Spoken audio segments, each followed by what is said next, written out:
अपनी जुबान से अच्छी बात निकालें, वरना खामोश रहें।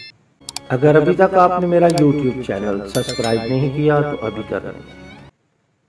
बहुत ही कमाल हदीस आपके लिए लेके आया हूँ। इसको आगे भी सेंड कर दिया करें, शेयर कर दिया करें, ताकि अल्लाह और उसके रसूल का पैगाम आगे पहुँचता रहे।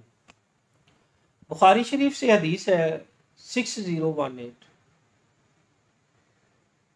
रसूलुल्लाह सल्लल्लाहु अलैहि वसल्लम ने फरमाया, जो कोई अल्लाह और आखिरत के दिन पर ईमान रखता हो, वो क्या करे? अपने पड़ोसी को तकलीफ ना पहुंचाए। हाय हाय हाय। अपने पड़ोसी को तकलीफ ना पहुंचाए। और फिर इस हदीस के दूसरे हिस्से में मेरे करीम आका सल्लल्लाहु अलैहि वसल्लम ने फरमाया, जो अल्लाह और आखिरत के दिन पर यकीन रखता हो, वो क्या करे? अपने मेहमान की इज्जत करे। वो अपने मेहमान की इज्जत करे। और इस हदीस के तीसरे हिस्से में नबी करीम सल्लल्लाहु अलैहि वसल्लम ने फरमाया, जो कोई अल्लाह और आखिरत के दिन पर ईमान रखता हो, तो वो क्या करे? अपनी जुबान से अच्छी बात निकाले, वरना खामोश रहे। पड़ोसी को तकलीफ ना दे। अगर वो शख्स अल्लाह और आखिरत के दिन पर ईमान रखता है ना, तो फिर पड़ोसी को तकलीफ ना दे। और आखिरत का दिन कितना हौलनाक होगा, हम यहाँ बैठ के सिर्फ इमेजिन कर सकते हैं, तसव्वुर कर सकते हैं। लेकिन उसकी हौलनाकियाँ कि कुरान कहता है कि पहाड़ ऐसे होंगे जैसे रुई। होए। और दूसरा हिस्सा कितना खूबसूरत है कि अपने मेहमान की इज्जत करो। तुम में से बेहतरीन शख्स वो है जो दूसरों को खाना खिलाए।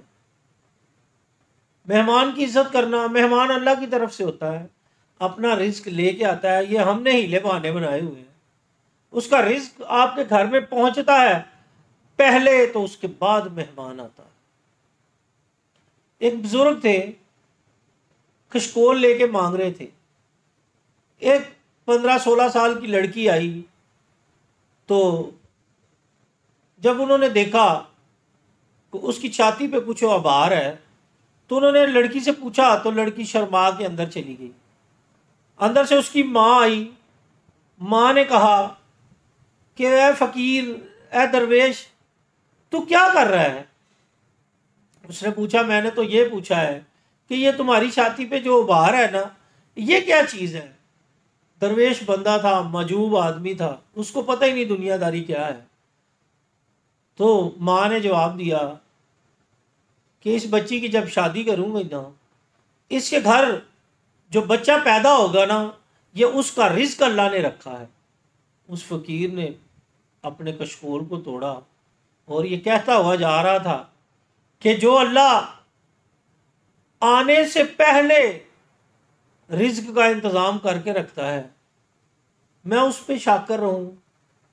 मैं क्यों दर दर पे मांग रहा हूं?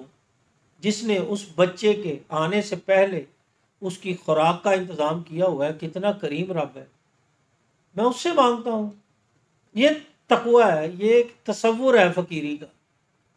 हदीस का तीसरा हिस्सा बहुत ही कमाल है। पहले हम दूसरे हिस्से की बात कर लें कि मेहमान अभी घर से चलता नहीं, तो उसका रिज्क अल्लाह आपको दे देता है। ये आप नहीं खिला रहे, ये अल्लाह ने आपकी कमाई में से उसका हिस्सा रखा हुआ है, अल्लाह ने आपको दे दिया है। तो फिर आप बेजार क्यों हैं इतने इस मामले में? तीसरा हिस्सा बहुत ही खूबसूरत है कि जुबान से जब भी बात निकालो तो अच्छी निकालो, बेहतरीन बात करो, वरना तुम खामोश ही रहो। खामोशी भी इबादत है।